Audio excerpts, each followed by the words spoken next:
আল্লাহ 6 শ্রেণীর মানুষকে ক্ষমা করবে না। এই 6 শ্রেণীর মানুষের উপর রব্বুল আলামিন এই পরিমাণ বেজার রয়েছেন। আল্লাহ শুধু ক্ষমাই তাদেরকে করবেন না, বিষয়টা এমন নয়। আল্লাহ কিয়ামতের কঠিন ময়দানে তাদের দিকে একবার দৃষ্টি দিয়ে তাকাবেন না। নাউজুবিল্লাহ জোরে বলেন।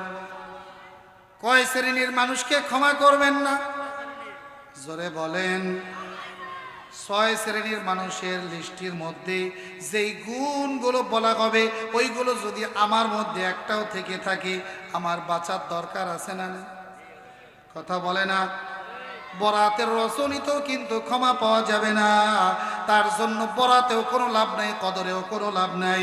কারণ এই 6 শ্রেণীর মানুষ যারা হবে, তারা বরাতে কদরে আল্লাহর বিশেষ কোনো রজনীতেও তারা ক্ষমা পাবে না। নাউজুবিল্লাহ। আল্লাহর নবী সাল্লাল্লাহু আলাইহি ওয়াসাল্লাম তার কাছে জিবরাইল আলাইহিস সালাম বলে দেয়, ইয়া রাসূলুল্লাহ, ইয়া হাবিবাল্লাহ, লা ইয়ানজুরুল্লাহু ফীহা ইলা মুশরিকিন। আল্লাহর নবী গো, এই রজনীতে যারা মুশরিক হবে, যারা আল্লাহর সাথে শিরক করবে, দুনিয়াতে যারা আল্লাহর সাথে শরীক অংশীদার স্থাপন করে শিরকি কাজকর্ম যারা করে, এই রজনীতেও আল্লাহ মুশরিকদের ক্ষমা করবে না। নাউজুবিল্লাহ বলবেন না? মুশরিক কারা? শিরক করে কারা? কেউ কেউ শিরক করে আল্লাহর জাতের সাথে। যেমন ইহুদিরা বলছে আল্লাহ একজন না, আল্লাহ দুইজন। নাউজুবিল্লাহ বাড়ি গিয়ে বললেন, জোরে বলেন নাউজুবিল্লাহ। আল্লাহ কয়জন? আমরা বলি কয়জন? ইহুদিরা বলছে আল্লাহ হলো দুইজন। ওয়াকালাতিল ইয়াহুদু উযাইরুন ইবনুল্লাহ। ইহুদিরা বলছে আল্লাহ হলো দুইজন, আল্লাহ আর আল্লাহর একজন ছেলে আছে উযাইর, সেও হলো আল্লাহ। নাউজুবিল্লাহ জোরে বলেন। খ্রিস্টানরা বলছে আল্লাহ দুইজন হলে চলবে না, আল্লাহ হলো তিনজন। নাউজুবিল্লাহ বলেন। খ্রিস্টানরা বলছে আল্লাহ হলো তিনজন। ওয়াকালাতিন নাসারাল মাসীহ ইবনুল্লাহ। খ্রিস্টানরা বলে আল্লাহ আর আল্লাহর স্ত্রী হলো ঈসা আলাইহিস সালামের আম্মা। নাউজুবিল্লাহ বলে। আর সন্তান হলো ঈসা আলাইহিস সালাম নিজে, তিনজনই আল্লাহ। কোরআনুল কারীমে আল্লাহ নিজে জানিয়ে দেন, ওয়ালা তাকুলু সালাস, তোমরা বলো না তিনজন আল্লাহ, তারা বলে ইন্নাল্লাহা সালিসু সালাসা। তোমরা কিন্তু এই কথা বলবা না। আমরা বলতে চাই আমাদের আল্লাহ হলো একজন। কুল হুয়াল্লাহু আহাদ, আল্লাহুস সামাদ, লাম ইয়ালিদ ওয়া লাম ইউলাদ ওয়া লাম ইয়াকুল লাহু কুফুয়ান আহাদ। আল্লাহ কয়জন? জোরে বলেন। এক আল্লাহ ছাড়া দ্বিতীয় কোন ইলাহ আছেন? কোরআনুল কারীমের মধ্যে আল্লাহ জানায়, লাউ কানা ফীহিমা আলিহাতুন ইল্লাল্লাহু লাফাসাদাতা। এক আল্লাহ ছাড়া দ্বিতীয় তৃতীয় কোন প্রভু আর ইলাহ যদি আসমান আর জমিনে থাকতো, তাহলে আসমান আর জমিন এতদিন থাকতো না, এই সবগুলো ধ্বংস হয়ে যেত, ঠিক কিনা? অতএব আল্লাহ হলো কয়জন?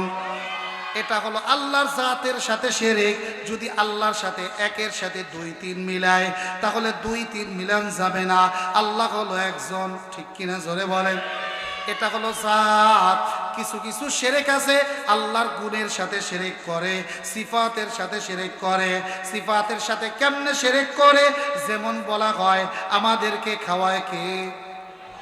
জোরে বলে না। আমাদেরকে রিজিক দেয় কে? আমাদেরকে শক্তি দেয় কে? আমাদেরকে বাঁচিয়ে রাখেন কে? অসুস্থতা থেকে সুস্থতা দান করেন কে? আমাদেরকে সন্তান দেন কে? খালি ছেলে মেয়ে দেয় পীর বাবা, মাজারে। কোনো পিসাবের ক্ষমতা আছে? পিসাবের ওই কবরের কাছে গিয়ে সেজদায় পড়ে থাকলেও পিসাবে তোমার সন্তান দেওয়ার কোনো ক্ষমতা নাই, ঠিক কিনা? আল্লাহ তাআলাই বাঁচিয়ে রাখেন, তিনি মৃত্যু দেন। আল্লাযী খালাকাল মাউতা ওয়াল হায়াত, তিনি জীবিত করেন, তিনি মৃত্যু দেন। অতএব তিনি সন্তান দেন, তিনি সুস্থ করেন, তিনি অসুস্থতা করেন। সব কিছুর ক্ষমতার মালিক একজন, তিনি কি? আরো জোরে বলেন, তিনি কি? জোরে মুহাব্বতের সাথে ডাক দিয়া বলেন, ইয়া আল্লাহ। আরো জোরে দিল থেকে বলেন, আল্লাহু আকবার।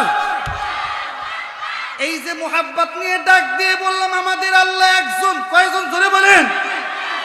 আল্লাহর জাতের মধ্যেও কোনো শিরক নাই, আল্লাহর গুণের মধ্যেও কোনো শিরক নাই। এমনকি কুসংস্কার, সমাজের মধ্যে কিছু শিরকি কুসংস্কার আছে যেইগুলো আমরা করব না। ঘর থেকে বের হইছে আর এমন সময় ধক্কা লাগছে, আজকে যাওয়া যাবে না, বাধা খাইছে, আছে না নাই? কথা কয় না, আছে না নাই? ঢাকা যাবে রওনা করছে, ঘরের দরজায় দূর তো টাক খাইছে, আজকে শনিবার দিন এমনি, শনিবার দিনটা এত ভালো না, টাক খাইছে, থাক, যাওয়ার কাম নাই, কালকে যাই। এটা হলো শিরকি কথা, ঠিক কিনা? জানেন শিরকি আকীদা। মায় কইছে কি ছেলেরা, এই শোন, যেখানে বাধা খাইবে ওখানে যাইতে নাই। পোলাবান কইছে বাধা খাইলে আর যাওয়া যাবে না। ছেলেরা আইছে জম্মের পায়খানা, পায়খানা এসে চকের তার দৌড়াইয়া বদনা তাড়াতাড়ি ভইরে বদনা নিয়ে দিয়েছে, দূর দিয়ে বদনা নিয়ে ঢুকবে, এমন সময় ওই যে পায়খানার ওই দরজার সাথে গুতা খাইয়া বাধা খাইছে। এখন কি আর ঘরে আসে পায়খানা করে দিচ্ছে। মায় কয়, এই শয়তান, এটা কি করলি? ঘরে এসে পায়খানা করছিস? মা তুমি কইছো না বাধা খাইলে হেনে যাইতে নাই। তো পায়খানা যাওয়ার সময় পায়খানার দরজার ওই যে দৌড়ে গুতা খাইছি, তো এসে মনে করলাম পায়খানা তো ওখানে যাওয়া ঠিক হবে না, ঘরে আইসা মেরে দিচ্ছে। এগুলো হলো কুসংস্কার। এগুলো কি? জোরে বলেন কি? কয় রে, আজকে একটা কুক পাখি যেভাবে ডাকতেছে, কালকে জানি কি সর্বনাশ আছে, আছে না? এগুলো কুসংস্কার, শিরকি আকীদা, এগুলো পোষণ করা যাবে না। কয় ওই বাড়ি একজনের করোনা হয়েছে, ওই বাড়ির দ্বারের কাছ দিয়েও যাওয়া যাবে না, ছোঁয়াছুঁয়ি রোগ, কোনো কর্মেই যাওয়া যাবে না। করোনার সময় দেখেছি চট্টগ্রামে একজন বাচ্চার করোনা হয়েছে, মা তাকে বুকে নিয়ে লালন পালনই করে নাই, দুধ পান করাইছে, কাছে রাখছে, কিন্তু ওই মায়ের করোনা হয় না, ঠিক কিনা? জোরে বল। দললেই করোনা হয় নাই। যত করোনার রোগী মারা গেছে সব রোগীদেরকে ওলামায়ে ইকরাম গোসল করাইছে, কাফন পরাইছে, জানাজা করাইছে, একজন আলেমের করোনা হয় না, ঠিক কিনা? জোরে বলো। যারা বেশি মনে করছো ঈমান আমল নাই, আকীদা, এই শিরকি আকীদা পোষণ করে বেশি ছাপ করছে, হাতে গোলপ, পায়ে গোলপ, নাকে মুজা, কানে মুজা, জীবনেও কোনোদিন হাত ধুয়ে ভাত খায় নাই, ডেলি 10 বার গোসল করে, এমন লোক আছে না নাই? ওই কয়টাই করোনা হইয়া মারা গেছে, ঠিক কিনা? জোরে বলে। এই জন্য ছোঁয়াছুঁয়ি রোগ বলতে কিছু নাই। আল্লাহর নবী বলছেন যে, এক সাহাবী বলছে, আল্লাহর নবী, এই গাধা আর ঘোড়া, উটের সবচাইতে বড় সমস্যা হলো যে এদের পিঠের মধ্যে, গলার মধ্যে খুজলি জাতীয়, তারপরে আপনার ওই যে আর একটা জানি কি আছে, দাউদ জাতীয় রোগ হয়। আল্লাহর নবী এইগুলোর থেকে এই সব রোগ ছড়াইছে। তা আল্লাহর নবী বললেন, এই একটার থেকে যদি সব ছড়ায়, তা প্রথমটার মধ্যে রোগ দিয়েছেন কি? প্রথমটা কোনটার থেকে ছড়াইছে? অতএব রোগ, অসুখ, বিসুখ যা কিছু হোক, সব কিছু দেন একজন, তিনি কি? জোরে বলেন কি? অতএব শিরক করা যাবে না। আল্লাহর নবী সাল্লাল্লাহু আলাইহি ওয়াসাল্লাম সহিহ বুখারীর বর্ণনায় বলেন, মান মাতা ওয়া হুয়া লা ইউশরিক বিল্লাহি শাইআন দাখালাল জান্নাহ। যেই লোকটা দুনিয়ার থেকে এমন অবস্থায় বিদায় নিল যে কোনো আল্লাহর সাথে শিরক করে নাই, আল্লাহর নবী বলেন শিরক করা ছাড়া যদি কেউ মৃত্যুবরণ করে, আল্লাহর নবী বলেন আল্লাহ তার কবরটা জান্নাতের টুকরা বানিয়ে দিবে। বিশ্ব নবী বলেন, যারা দুনিয়াতে আল্লাহর সাথে শিরক করবে, নবীকে জিব্রাইল বলতেছেন, ইয়া রাসূলুল্লাহ, 6 শ্রেণীর মানুষের মধ্যে এক শ্রেণীর মানুষ হলো দুনিয়ার মধ্যে যারা শিরক করবে, এই মুশরিক মানুষগুলো কখনোই এই রজনীতেও ক্ষমা পাবে না। ঠিক কিনা জোরে বলে? অতএব এই কপাল ঠেকাইতে হবে, হাত জোর করতে হবে, আল্লাহর কাছে মোনাজাত ধরতে হবে। কার কাছে? জোরে বলেন। রাষ্ট্রীয়ভাবে মূর্তির সামনে নীরবতা পালন করাও শিরক, কথা বলে না। স্মৃতিসৌধের সামনে গিয়ে নীরবতা পালন করা এটা শিরকি, কুসংস্কার, কথা বলে না। আপনি পালন করেন আর যাই করেন, যেটা কোরআনে আছে বলতে হবে, ঠিক কিনা জোরে বলেন? এটা শিরকি, কুসংস্কার। দুনিয়ার প্রান্তে প্রান্তে, দুনিয়ার প্রান্তে প্রান্তে মূর্তি স্থাপনা করা এটা শিরকি কাজ। পয়গম্বর ইব্রাহিম আলাইহিস সালাম, আমাদের নবী, মূর্তিকে সরাইছেন। মূর্তি কোনো মানুষের আপন না, মূর্তি এটা শিরকের অংশ। এজন্য হিন্দুদেরকে বলা হয় মুশরিক। হিন্দুদেরকে কি বলা হয়? মুশরিক। এজন্য 1 নাম্বার হলো শিরক করা যাবে না। শিরক যারা করবে কিয়ামতের ময়দানে আল্লাহ তাদেরকে এই বিশেষ রজনীতেও ক্ষমা করবেন না। আল্লাহ আমাদের মুশরিকদের তালিকা থেকে হেফাজত করুক। জোরে জোরে বলেন আমিন।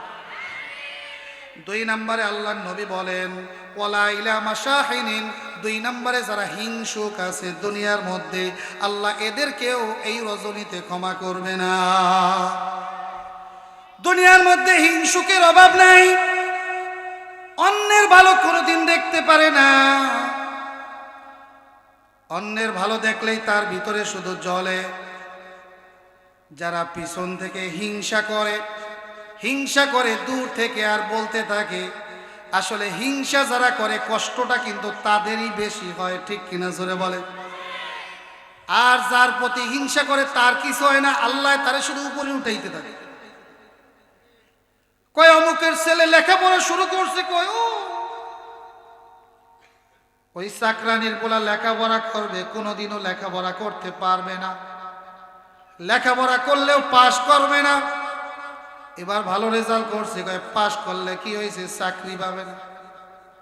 চাকরিও পেয়ে গেছে, কয় চাকরি পাইলে কি হয়েছে? বেতন পাবে না। ঠিক না, বেতনও পাইছে, কয় বেতন পাইলে কি হয়েছে? খাইয়ে মরা লাগবে।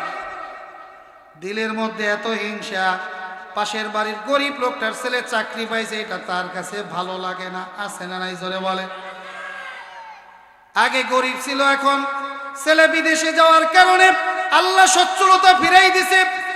আল্লাহ বাড়ির মধ্যে সুন্দর একটা বিল্ডিং উঠাইছে, ঘর উঠাইছে, এটা দেখে পাশের শরীরে সহ্য হয় না। কই বিল্ডিং যে কোনো সময় ভূমিকম্প হইয়া ধসে যাবে। ভূমিকম্প হইলে খালি তারটাই ধসবে, তোমারটা মনে হয় ধসবে না। হিংসা আছে না নাই? জোরে বলেন আছে না নাই? এই দুনিয়ার মধ্যে যারা হিংসুক তাদের থেকে আল্লাহ বাঁচতে বলছেন। কুরআনুল কারীমের মধ্যে সূরা ফালাকের মধ্যে আল্লাহ জানিয়ে দিয়েছেন, ওয়া মিন শাররি হাসিদিন ইযা হাসাদ। তোমরা দৈনিক আল্লাহর কাছে সাহায্য চাইবা। আল্লাহ আমরা হিংসুকের থেকে পানা চাই। আমরা মুসলমানের হাসি কিতাবের মধ্যে গল্প পড়ছি। এক কৃষক রাস্তায় চকের মধ্যে হাল চাষ করতে গেছে। হাল চাষ করতে গিয়ে একটা আলাদিনের চেরাগ পাইছে। আলাদিনের চেরাগ বোঝেননি? ঘষা দিলেই দত্ত বের হয়। উনি তো বোঝে নাই, সুন্দর করে মাটি জড়াই রয়েছে দেখে ওইটা ঘষা দেছে, আর এক দত্ত বের হয়ে আইছে। ওইটা দেখে উনি ভয়তে শুয়ে পড়ছে। ইরে বাবা, এটা আবার কি? জিজ্ঞেস করছে, মালিক আপনার কি প্রয়োজন একটু বলেন। ভয় পাওয়ার কোনো কারণ নাই, আপনার কি লাগবে শুধু আমাকে একটু বলেন। এতদিন মাটির নিচে ছিলাম, আমার কষ্ট হয়েছে, আপনি উন্মুক্ত করেছেন, আপনার দাস হয়ে গেছে। আপনি যা চাবেন আমি তাই দিয়ে দেব। কয় তুই আমার দিক তাকাই দেখোস না, আমি কিষান দিতে দিতে আমার 8 দিন একা হয়ে গেছে। আমার কত কিছু প্রয়োজন, আমার সব দিয়ে দে। বলে দিতে পারি, শর্ত একটা আছে। আপনার প্রতিবেশীর সাথে আমার একটা আগের সম্পর্ক ছিল, মালিক আপনি যা চাইবেন আমি তাই আপনাকে দিব, কিন্তু আপনার প্রতিবেশীকে তার ডাবল দিয়ে দিব। প্রতিবেশীরে ডাবল দেবে, এটা শুনে আমার কিচ্ছু লাগবে না, তুই ওটা ভিতরে থাক, আমার কিচ্ছু লাগবে না, আমার চেয়ে আমার প্রতিবেশী বড় হয়ে যাবে এটা আমি চাই না, মনের মধ্যে হিংসা। এবার ওইটাকে বাড়ি নিয়ে গেছে যত্ন কইরা বাড়ি নিয়ে সিন্ধুকের মধ্যে ট্যাঙ্কের মধ্যে আটকে রাখছে। বউরে কইছে এটা কোনো সময় ধরবা না, মানুষকে যেটা নিষেধ করা হয় মানুষ ওইটা বেশি বেশি করে। স্বামী যখন চকে গেছে, বউ চিন্তা করে আবার কোন বদনা আনলো, আমি একটু দেখি এটা আবার কি জিনিস। উনি বের কইরা কয় একটু ময়লা জ্বলাইছে, তা আমি একটু আসল দিয়ে মোছা দেশে পরে ওই দত্ত বের হয়ে বলতেছে, মালিক কি লাগবে আপনি একটু বলেন, আপনার সাহায্যের জন্য আমি আসছি। ও মালিক আপনি বলতে দেরি হবে, আপনার জন্য দিতে দেরি হবে না, তবে সত্য হলো আপনি যা পাবেন আপনার প্রতিবেশী দ্বিগুণ পাবে। বউ বলে প্রতিবেশীকে 4 গুণ দাও, সমস্যা নাই, এত সুন্দর করে তুমি বলতেছো আমাদের জীর্ণ শীর্ণ ঘর, পেটের মধ্যে খানা নাই, গায়ের মধ্যে কাপড় নাই, ঘরে থাকার জায়গা নাই, আমাদের 2 তলা একটা বিল্ডিং এর ব্যবস্থা করে দাও, আমাদের সুন্দর সোফার ব্যবস্থা করে দাও, সুন্দর খাটের ব্যবস্থা করে দাও, ভালো খাবার দিয়ে টেবিল পরিপূর্ণ করে দাও। বলতে দেরি হয়েছে, ওই দৈত্য সাথে সাথে 2 তলা বিল্ডিং এর ব্যবস্থা করছে, সুন্দর সোফা টেবিলের ব্যবস্থা করছে, খাটের ব্যবস্থা করছে, খানার ব্যবস্থা করছে। পাশের বাড়িতে বিল্ডিং হয়েছে কয়তলা? কথা কয় না, 4 তলা হয়েছে। বউ তো জন্মের খুশি যে আমার বাড়ি 2 তলা, এত সুন্দর বিল্ডিং হয়ে গেছে। খুশিতে উনি বাকবাকুন পায় রাখবে যে এত খুশি। এখানে স্বামী বেচারা একটু আগে থুয়ে গেছে এক অবস্থায়, চকের তা নিয়ে ফেরবে, মানে বাড়িতে ঠিক মতো আসে, কিন্তু এই বাড়ি কার চিনতেছে। একটু আগে রাইখে গেলাম টিনের ঘরে, এখানে বিল্ডিং, এইটা আবার কার বাড়ি? আর বউ ভিতর থেকে শাড়িগুড়ি পরে কয় একটু ঘরের ভিতরে আসবেন। এখন অত সুন্দর শাড়ি দেখে কয় পরপুরুষ হইয়া মহিলার কাছে যাবো, এই মহিলা আবার কিনা নিজের বউরও ছেলে। আরে ভিতরে আসেন, আমি আপনার স্ত্রী, আল্লাহ এবং খাজানা দিয়ে দিয়েছে, তাড়াতাড়ি ভিতরে আসেন। কে পাইলা কেমনে? পাইলা কেমন? আপনার অনুমতি ছাড়া একটা কাজ করছি আর হয়ে গেছে, দিয়ে দিয়েছে আল্লাহ, খাজানা দিয়ে দিয়েছে। উনি বুঝতে পারছে বউ তো মনে হয় ওই কাম করছে, ওই দৈত্যরে দিয়ে এইটা করছে। তাড়াতাড়ি বাহিরে গেছে, ঘরের ভিতরটা বাহিরে যেয়ে দেখে কাজ হয়ে গেছে। যা চিন্তা করছি তাই, আমার 2 তলা বিল্ডিং, পাশের বাড়ি 4 তলা বিল্ডিং, পাশের লোকের তো ডাবল হয়ে গেছে, এটা আমি কিছুতেই মাইনে নিতে পারি না। স্ত্রী কয় কতদিন যাবত আপনারে নিয়ে এত সুন্দর খানা খাই না, বসেন একসাথে মিলে আজকে খানা খাবো। ওই স্বামী বলে না না না, খানা পরে, আগে সেই বদনা আমার কাছে দেয়। ঘষা দিয়ে দৈত্যরে আনছে, মালিক আবার কি প্রয়োজন?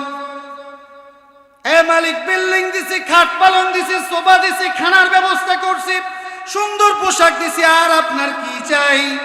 বলে কিছু চাই না, আমার 2টা চোখ, একটা চোখ তুমি কানা কইরা দাও। আমার যদি একটা কানা হয়, পাশের বাড়ির কয়টা কানা হবে? আমি 1 চোখ দিয়ে সারা জীবন দেখতে পারবো, কিন্তু উনি অন্ধ ইয়া ওনার বিল্ডিং আর কোনোদিন ওনার দেখার সৌভাগ্য হবে না। নাউজুবিল্লাহ জোরে বলেন। এবং হিংসুক সমাজের মধ্যে আছে না নাই? অন্য মানুষের ভালো দেখতে পারে না। এই যে আমার সভাপতি সেদিন বলতেছে, আমার কাছে মজাক করে যে আল্লাহ পাকের ইচ্ছে মসজিদটা এই 2.5-3 মাসের মধ্যেই ছাদের কাজ শুরু হয়েছে। আলহামদুলিল্লাহ জোরে বলেন। আসহাবে সুফা জামে মসজিদের ছাদের সেন্টারিংয়ের কাজ শুরু হয়েছে। ইনশাআল্লাহ রমজানের 1 দিন 2 দিন আগে বা 2-1 রমজানে ছাদ ঢালাই হবে, আল্লাহ কবুল করুক, জোরে বলেন আমিন। আমার সভাপতি এসে বলতেছে, বেটা চা খায় আর বেটকাই কয় ওই মসজিদে নামাজ পড়িয়ে যাওয়া না, কাম শুরু হইলে কি করুক না, লাখ লাখ টাকা নাকি কোথায় বা? কিন্তু আল্লাহর খাজানায় কম আছে না বেশি আছে? দিবেন তো আল্লাহ, তিনি ব্যবস্থা করবেন, কোনখান থেকে কারে দিয়ে দেওয়া হবে, এটা একমাত্র খাজানার মালিক কি? জোরে বলেন কি? হিংসা করে কেউ পিছু ফালাইতে পারবে না, দিনের বাতি নিভাইতে পারবে না। যত হিংসা করবা তোমরাই পিছনে পড়বা। আল্লাহর এই ঘর কোরআনুল কারীমের এই মাদ্রাসা, এই দিনের আলো জ্বলতেই থাকবে, চলতেই থাকবে। ঠিক কিনা জোরে বলে? এই জন্য বিশ্ব নবীকে বলতেছে, ইয়া রাসূলুল্লাহ, ইয়া হাবিবাল্লাহ, ওই যে হিংসুক দুনিয়াতে যারা আছে, হিংসা যারা করবে এই রজনীতেও তারা ক্ষমা পাবে না। আল্লাহর নবী সাল্লাল্লাহু আলাইহি ওয়াসাল্লামের কাছে তৃতীয় নাম্বার ব্যক্তির কথা বলতে লাগলেন, ইয়া রাসূলুল্লাহ, ইয়া হাবিবাল্লাহ, 3 নম্বরে মুদমিনী খামরিন, যারা শরাব পান করে, যারা মদ পান করে, নেশা জাতীয় দ্রব্য যারা পান করে, এত বরকতময় রজনীতেও আল্লাহ তাআলা তাকে কখনো মাফ করবে না। সমাজের মধ্যে গাঁজাখোর, বিড়িখোর, সিগারেটখোর, নেশা জাতীয় দ্রব্য পান করে আছে না নাই জোরে বলেন? শুধু বিড়িখোরই নাই, কিছু মানুষ আছে একদম পচা সুপারি দিয়া পান খায়। পচা সুপারি আর কাঁচা পায়খানা বেড়ে কাঁচা কাঁচা। ঠিক কিনা জোরে বলেন? আমার কাছে মনে হয় যে পায়খানা যাইতে যাইতে তো একটা ঘেরানের সাথে একটা মিলতাল হয়েছে, কিন্তু ওই পচা সুপারির ঘেরান তো সবসময় শুনি না, শোনা হয় না। ওইটা মনে হয় যে এর চেয়েও খারাপ বেশি। ঠিক কিনা জোরে বলে? একেও বল যে কি কষ্টে আছে আল্লাহ বাকি ভালো জানে। ঠিক কিনা জোরে বলে? পচা সুপারি এইটাও মানুষ খায় কেন? চাবাই চাবাই খায়। পান খাইলেও তো আমাদের এক হুজুরকে দেখছি পান খাইতে, যে পান খাইতেছে আর মুখ দিয়ে আতরের মতো ঘ্রাণ বেরিয়ে গেছে। আমি কি খাইছে? এইবার দেখাইলো, দেখো আমি পান খাই কেমন। সুপারি করারে শুকাইয়া এরপরে মধুর মধ্যে থুয়ে দিছে, ওইটা দূরে দূরে বাই করে আর মধু দিয়া সুপারি দিয়ে খায়। তেমন একটা জর্দা জর্দা নাই, খয়ের আছে, পান আছে, অল্প কিছু চুন নেয় আর এতভাবে খাইতেছে ঘ্রাণ, মানে খুব সেট আসতেছে। পান খাইতেছে, এটা উপকার হচ্ছে, আর সারাদিন খাচ্ছে। কিন্তু ওই যে পচা সুপারি, দুর্গন্ধ, বিড়ি, এটা নেশা। সকালবেলা ফজরের নামাজ পড়তে মসজিদে থানার মোড় দিয়ে যাইতে গেলে যাওয়ার কায়দা নাই। পুরা এলাকাটা মনে হয় যে আকিস বিড়ির রাজ্য হয়ে গেছে। ঠিক কিনা জোরে বলে? এমন গন্ধ, একদম দুর্গন্ধের জ্বালায় টেকা যায় না। যারা বিড়ি খায় তাদের 3টা ফজিলত। কয়টা ফজিলত? জোরে কয় না। কয়টা ফজিলত? বিড়ি যারা খায় 3টা ফজিলত বলে। ফাজাইলে আমল থেকে বলতেছি না, এটা আলাদা জায়গার থেকে বলতেছি। 1 নম্বর ফজিলত, বিড়ি যারা খাবে কোনোদিন তাদের ঘরে চুরি হবে না। কি হবে না? জোরে কয় না। কি হবে না? চুরি হবে না। কারণ কি? বিড়ি যারা খাবে রাত বর কাশে। কথা কয় না। রাত বর কাশে, রাত বর কাশে, সরে বরে করে, কেবল শিং খোঁজা কোপ দেওয়ার নিয়ত করে। এই সময় কাশ দিয়ে ওরে মনে করে মনে ঘুমায় না, ঘুমায় না। কত সময় যাবত ভাও করতেছি, কোনোভাবেই কাজ হয় না, ঘুমায় না। এজন্য চুরি হবে না। 1 নম্বর ফজিলত। 2 নম্বর ফজিলত, বিড়ি যারা খাবে তাদের রিজিকের মধ্যে বরকত হবে। কি বরকত হবে? বিড়ি আর সিগারেটের গায়ে লেখা আছে এটা খাইলে স্ট্রোক করে। আছে না? এই লেখা আছে না? এটা খাইলে স্ট্রোক করে, হার্ট ব্লক হয়ে যায়, আপনার কিডনি নষ্ট হয়ে যায়। একমাত্র সত্য কথা, বিড়ির গায়ে সিগারেটের গায়ে লেখার পরেও আমরা দেখে দেখে খাওয়ার নিয়ত করি। ঠিক কিনা জানো? তাহলে যদি বিড়িখোর স্ট্রোক করে তাহলে তার রিজিক যাও খাইয়ে মরতো দুনিয়াতে তাও খাওয়া লাগবে না, রয়ে যাবে, তার আগেই দুনিয়ার থেকে চলে যাবে। অতএব রিজিকে বরকত হবে। ঠিক কিনা জানো? এই যে 2টা ফজিলত বলার পরে বলেন এইবার কারা কারা বিড়ি খাইতে রাজি আছেন? হাত জায়গায় দেখেন। 1 জন রাজি হয়েছে, 2 জন রাজি হয়েছে। ও হাত জায়গায় নেই, সরি। কেউ রাজি না বিড়ি খাইতে? হ্যাঁ, আপনারা যে জিজ্ঞেস করি, বিড়ি যে খায় তার পাশে কি নামাজ পড়া যায়? কথা বলে না। তার পাশে কি সেজদা দেওয়া যায়? অসামাজিক লোক, বিড়ি যারা খায়, সিগারেট যারা খায়, মুখে হয় গন্ধ, লাগে কত মন্দ, যায় না পাশে ভালোভাবে বসা, মানবতা বিরোধী, অপরে হয় রোগী, জীবনে আনে হতাশা। ঠিক কিনা জোরে বলেন? মুখে হয় গন্ধ, লাগে কত মন্দ, যায় না ভালোভাবে পাশে বসা, মানবতা বিরোধী, অপরে হয় রোগী, জীবনে আনে হতাশা। ধূমপান বিষপান সম্পদ নষ্ট, টাকা দিয়ে কেনা হয় শুধু শুধু কষ্ট। ঠিক কিনা জানে? ধূমপান বিষপান সম্পদ নষ্ট, টাকা দিয়ে কেনা হয় শুধু শুধু কষ্ট।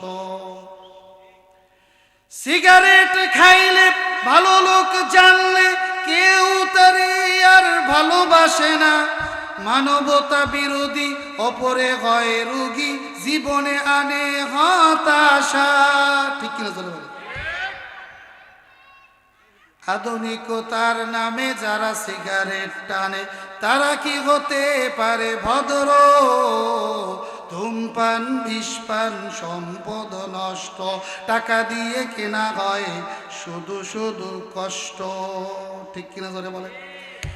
ও দ্বারা দিয়ার মুসলমান, আল্লাহ নবীর কাছে জিবরাইল আলাইহিস সালাম বলেন, যারা নেশা জাতীয় দ্রব্য পান করে, মদ খায়, গাঁজা খায়, ইয়াবা খায়, ফেন্সিডিল খায়, বিড়ির মতোই দুর্গন্ধ জাতীয় নেশা জাতীয় দ্রব্য আগুনে লাগাইয়াও যারা পান করে, এমন মানুষগুলো সবে কদর বরাতের রজনীতেও আল্লাহর কাছে তারা ক্ষমা পাবে না। নাউজুবিল্লাহ। আল্লাহ নবীর কাছে 4 নম্বরে জিবরাইল আলাইহিস সালাম বলতেছেন, ওয়ালা ইলাহা মুসবিলিন, অনেক নামাজি মানুষ এটার মধ্যেও ধরা খেয়ে যাবে। এই দুনিয়ার মধ্যে এক শ্রেণীর পুরুষেরা আছে যারা টাকনুকের নিচে জামা পরে, পায়জামা পরে, লুঙ্গি পরে, প্যান্ট পরে। আছে না নাই? জোরে বলেন, আছে না নাই? অনেক যুবকদেরকে দেখা যায় নামাজের সময় শুধু এই প্যান্টকে উঠায়, নামাজের সময় টাকনুকের উপরে ভাঁজ করে রাখে, আবার নামাজ হইলে এটাকে নিচে ছেড়ে দেয়। এমন নামাজের সময় দেখা যায় কি যায় না? অথচ আল্লাহর নবী জানিয়ে দেন, সুন্নাত ও আধুনিক বিজ্ঞান একটা কিতাব আমার কাছে রয়েছে, যেটা পাকিস্তানের একজন ডক্টর যিনি এটা লিখেছেন, উনি লেখেন প্রত্যেকটা পুরুষের এই টাকনুকের এইখানে পিছনের দিকে একটা রগ আছে, যেখান দিয়ে হরমোনের যথেষ্ট পরিমাণ চলাচল যাত্রা হয়। এই জন্য এই পিছনের অংশটাকে খোলা রাখা লাগে। খোলা রাখলে তার ব্রেন পরিষ্কার থাকে, তার মাথা ক্লিয়ার থাকে, তার শরীর সুন্দর থাকে, হার্ট ভালো থাকে। কে? আমি বললাম, খালা। সন্তানের আদর দিয়ে বড় করছো, আমি অমুক। তোমার সন্তান, তোমার বোনের ছেলে তোমার কাছে আসছি, দরজা খোলো। আমার খালা দরজা খুলে দিল। আমি ঘরের মধ্যে ঢুকে খালার পাওখানা ছড়াই ধরলাম। ও খালা, মা দুনিয়ার থেকে বিদায় নিয়ে গেছে। মায়ের পরে তুমি, মায়ের আদর দিয়ে আমাকে বড় করেছো, কত আদর করেছো, কত যত্ন করেছো, তুমি আমার জন্য কত কষ্ট করেছো। তোমার একটা অপরাধের কারণে আজকে আমি তোমার থেকে 6 মাস যাবৎ বিমুখ আছি। তুমি আমাকে ক্ষমা করে দাও। আল্লাহ নবীর ঘোষণা হয়েছে, কেউ যদি আত্মীয় স্বজনের সাথে সম্পর্ক ছিন্ন করে, তার জন্য জাহান্নাম ওয়াজিব হয়ে যাবে। আজকে আরাফার রজনীতেও আমি ক্ষমা পাবো না। ও খালা, তুমি যদি আমাকে ক্ষমা না করো, তোমার এই সন্তান জাহান্নামে যাওয়া ছাড়া কোনো উপায় থাকবে না। চোখের পানিগুলো ছেড়ে যখন কান্না শুরু করে দিয়েছে, মার খালা একই রকম, মায়ের মধ্যেও যেমন মায়া, খালার মধ্যেও তেমন মায়া আছে না? জোরে বলেন, আছে না নাই? খালা চোখের পানি দেখে সহ্য করতে পারে না, উঠাইয়া সন্তানটাকে বুকের মধ্যে জড়াই ধইরা বলে, তোমার প্রতি আমার কোনো কষ্ট নাই, তুমি আমার ঘরের মধ্যে ফিরে এসেছো, এটাই আমার বড় পাওনা। আমি তোমার জীবনের গুনাহ মাফ করে দিয়েছি, তোমার গুনাহ তোমার অপরাধ ক্ষমা করে দিয়েছি, যাও যাও বিশ্ব নবীর দরবারে উপস্থিত হয়ে বলো, আমার আত্মীয় স্বজন আপনজন আমার প্রতি কেউ বেজার নাই, সবাই আমাকে ক্ষমা করে দিয়েছে। আল্লাহর নবীর দরবারে পৌঁছানোর আগে আল্লাহর নবী জানিয়ে দেয়, আল্লাহ পাক রব্বুল আলামিন, ও আমার সাহাবীরা, তোমরা যদি এই মজলিসে কোনো জান্নাতি মেহমান দেখতে চাও, তোমাদের এই ভাইকে দেখে নাও, সে একদম নিষ্পাপ নিরপরাধ। তার খালার মতো মা তাকে ক্ষমা করার কারণে এই মুহূর্তে আল্লাহ তাকে নিষ্পাপ বানিয়ে দিয়েছে। এই জন্য আত্মীয়র সাথে সম্পর্ক ছিন্ন করো না, রক্তের বন্ধনকে জড়াই রাখার চেষ্টা করো। ও তারা দেয়ার মানুষ, রক্তের বন্ধনগুলো যদি জড়ায় থাকে তাইলে আর মারামারি হওয়ার সম্ভাবনা নাই, ঠিক কিনা জোরে বলো। আপন ভাই ভাই জায়গা নিয়ে মারামারি, আপন চাচা ভাতিজা এক বিঘাত নিয়ে মারামারি, এমনকি মার্ডারও হয়ে যায়। অথচ ওই জায়গা তার বাপেও ভোগ করতে পারে নাই, সেও ভোগ করতে পারবে না, ছেলেও ভোগ করতে পারবে কি সন্দেহ আছে। কেউ জায়গা খাইতে পারবে না, কবরের 3.5 হাত জায়গায় তার আসল বাড়ি, ঠিক কিনা। এই জন্য বিশ্বনবী জানিয়ে দেন, যুবকরে, 5 নম্বরে আত্মীয়র হক নষ্ট করা যাবে না। 6 নম্বর বলে আমার আলোচনা শেষের দিকে আমি যাব। সর্বশেষ আল্লাহর নবী জানিয়ে দেয়, ওয়ালা ইলা আকিল লিওয়ালিদাইহি, এ যুবক দিলটাকে নরম করে দাও। কি বলে তোমার আমার দয়ার নবী, মায়ের নবী, একটু শোনার জন্য চেষ্টা করো। এই বরাতের রজনীতে, কদরের রজনীতে আল্লাহ যাদেরকে ক্ষমা করবে না তাদের মধ্যে অন্যতম এক ব্যক্তি, 6 নাম্বার হলো পিতা মাতার সাথে যারা বেয়াদবি করে, পিতা মাতারকে যারা কষ্ট দেয়, পিতা মাতার চোখের পানি যারা বউয়ের কথায় ফালায়, ওই সন্তান বরাতের রজনীতেও আল্লাহর কাছে ক্ষমা পাবে না, ঠিক কিনা জোরে। আমার মাদ্রাসার এক সদস্য, বাস্তব ঘটনা বলতেছে, 3 দিন আগে আমি বিকেল বেলা ফোন দিয়েছি, সম্পর্কে আমার খালা হয়। ফোন দিলাম, কি ব্যাপার, সুস্থ আছেননি, ভালো আছেননি? ফোন করলে তো এটা প্রথমেই জিজ্ঞেস করতে। বাবারে অসুস্থ, শরীরটা খুব খারাপ। যেই নাতিপুতি দেখে ঘরের মধ্যে থাকতাম, যাদের দিকে তাকাইয়া ঘরের মধ্যে থাকতাম, তারা আজকে নাই। কি ব্যাপার, কোথায় গিয়েছে তারা? বাজার বড় ছেলে রাগ করে তার বউকে আর নাতিপুতিকে তার কাছে, তার জায়গায় নিয়ে গেছে। আমার একটা মাত্র অপরাধ, একটা কথা শুধু মুখ দিয়ে রাগ করে বলেছিলাম। সন্তানকে আমি এই কথাটা বলতেই পারি, মায়ের আমার অধিকার আছে, সেই জন্য বলেছি। কিন্তু এই বউয়ের কাছে যখন কথাটা পৌঁছেছে, বউ বলেছে, এই বাড়ির মধ্যে আমি আর থাকবো না, এই বাড়িতে তোমার মা থাকবে, নয়তো আমি থাকবো, 2 জনের 1 জন থাকবে, আমি থাকতে চাই না। আমার সন্তান আমার কথা শোনে নাই, বউয়ের কথা শুনে বউকে নাতিপুতি সহ নিয়ে গেছে। তা নিয়ে গেছে, তারা সুখে আছে, ভালো আছে, আপনার তো সমস্যা নাই। কই ঘটনা তো সেইখানে না, নাতিরা বিদেশে যাওয়ার পরে, আমার সন্তানের কাছে যাওয়ার পরে আজকে 24 দিন যাবৎ গিয়েছে, 2টা নাতির একটা নাতিও এক রাত্র কান্না করা ছাড়া ঘুমায় না। বড় নাতি ফোন দিয়েছে, দাদু আমাকে আমার আম্মু আর আব্বু আলাদা রুমে থাকতে দিয়েছে। বাড়িতে থাকাকালীন তোমার কোলের মধ্যে বালিশের উপর কত রাত্রে ঘুমাইছি, রাত্রে বেলায় ল্যাপ সরে গেলে তুমি আমার গায়ে ল্যাপ দিয়ে দিয়েছ। আমি এত কান্না করি কিন্তু তোমাকে আমি পাই না। ওই নাতিদের কথা যত মনে পড়ে, নাতিদের চোখের পানি ভিডিও কলে দেখি, আর আমি কান্দি, আর ঘরের মধ্যে আমার মন বসে না। সন্তানরে একটা কথা রাগ হয়ে বলছি, সন্তানের কাছে ক্ষমাও চাইছি, সন্তানের কাছে মাফও চাইছি, তারপরেও সন্তান মাফ করে নাই, ফ্যামিলিতে নিয়ে গেছে। হয়তো বা দুনিয়ায় বেশি সময় আমি আর বাঁচবো না, ওরা সুখে থাকুক, ওরা ভালো থাকুক। জিজ্ঞেস করতে চাই বাবা, এই মায়ের দোয়া সন্তানের উপর আছে না এখন বদদোয়া আছে? দোয়া আছে না বদদোয়া আছে? এই সন্তান যাই করুক না কেন, আল্লাহর নবী হাদিসের মধ্যে জানায় দেন, রিজার রব্বি ফি রিজাল ওয়ালিদি ওয়া সাকাতুর রব্বি ফি সাকাতিল ওয়ালিদি। বাপ মা খুশি, আল্লাহ খুশি। বাপ মা বেজার, আল্লাহর আরশ বেজার। ঠিক কিনা জোরে বলো? বাপ মা যদি বেজার হয়ে যায়, আল্লাহর আরশ পর্যন্ত বেজার হয়ে যায়।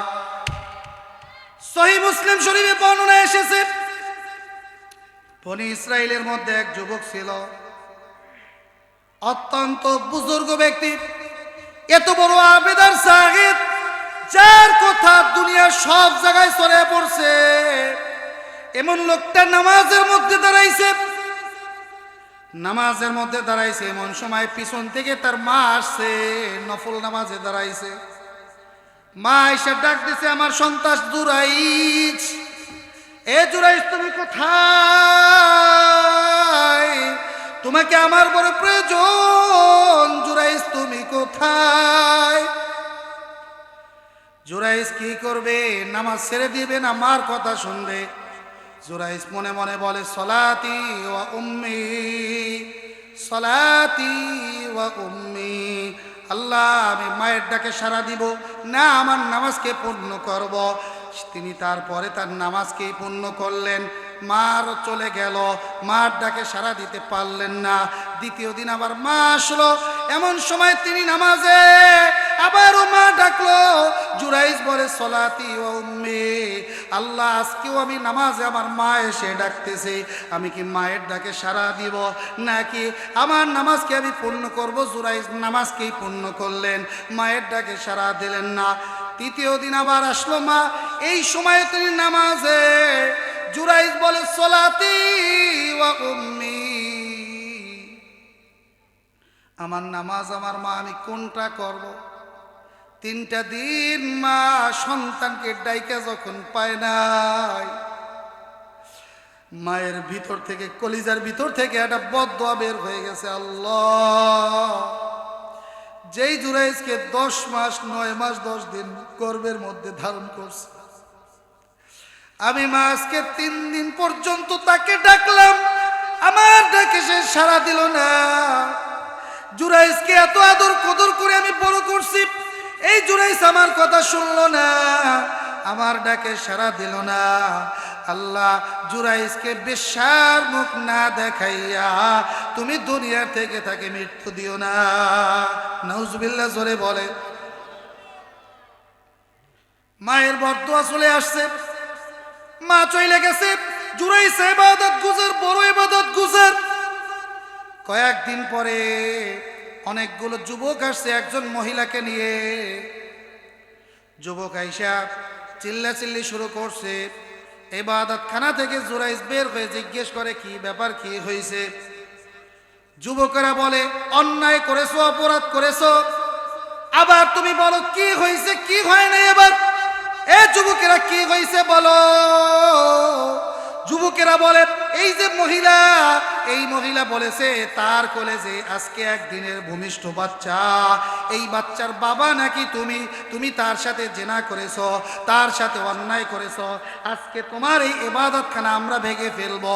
এই কথা বলে জুরাইজকে তারা গলায় গামছা দিয়ে, রশি দিয়ে মাঠের মধ্যে নিয়ে যায়, যে যত পরিমাণ পারে মারে, অত্যাচার করে। আর এক গ্রুপ জুরাইজের ইবাদতখানা, নামাজের জায়গাগুলো ভেঙে ফেলে। জুরাইজ সব যুবকদেরকে ডেকে বলে, হে যুবকেরা, আমি বুঝতে পেরেছি মায়ের বদদোয়া আমার সামনে কবুল হয়ে গিয়েছে, আমাকে 10 মিনিট সময় দাও, তারপরে যেই বিচার করো আমি তোমাদের কাছে সেই বিচার দেব। জুরাইজ ওই যুবকদেরকে ছেড়ে ঘরের মধ্যে চলে গেল। বাড়ির মধ্যে দৌড় দিয়ে গিয়ে মায়ের পাউটা 2 হাত দিয়ে জড়াই ধরছে। মায়ের পাউটা জড়াই ধরে বলতেছে, মা তাকায় দেখো, যেই জুরাইজের গালের মধ্যে তুমি কতবার চুমো খাইছো, দেখো জুরাইজ রে সেই গালে ঘুষে কি করছে।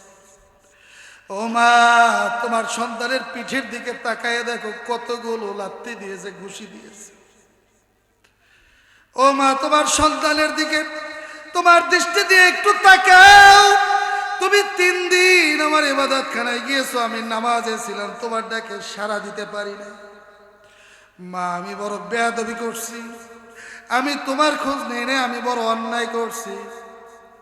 তুমি যদি আমাকে মাফ না করো, ও মা, তুমি যদি আমাকে মাফ না করো, এই দুনিয়া তো আমার লাঞ্ছনা, আখিরাতে আল্লাহর কাছে আমি ক্ষমা পাবো না। সন্তান যখন মা বাবার কাছে কান্দে, এই দুনিয়াতে আল্লাহ আল্লাহ রসুলের পরে সবচাইতে নিকটবর্তী জায়গা হলো মা বাবার জায়গা। ঠিক কিনা জোরে বল?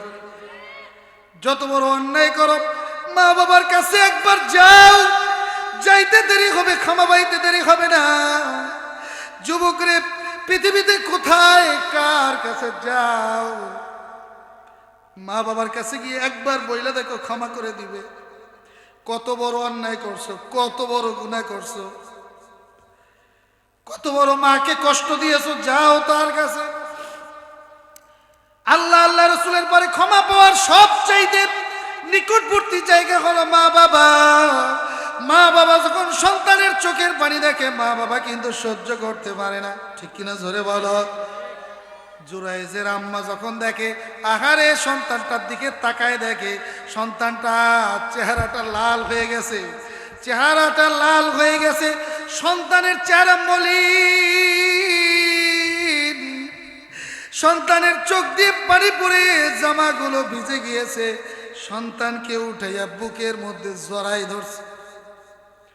সন্তানকে বলছে, তুমি একটু বসো, আমি আমার মালিকের সাথে একটু সম্পর্ক লাগাই।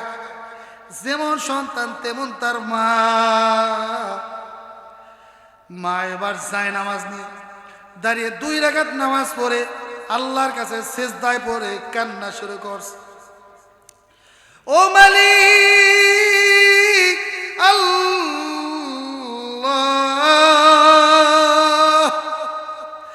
আমার মুখ দিয়ে এই বদদোয়া বের হয়েছে আমার সন্তানের জন্য। আজকে আমার সন্তান লাঞ্ছিত, বঞ্চিত, অপমানিত। আল্লাহ, যেই সন্তানের জন্য বদদোয়া করছি, সন্তানের জন্য মা আমি রাজি হয়ে গেছি, খুশি হয়ে গেছি, তুমি দয়া করে মাফ করে দাও।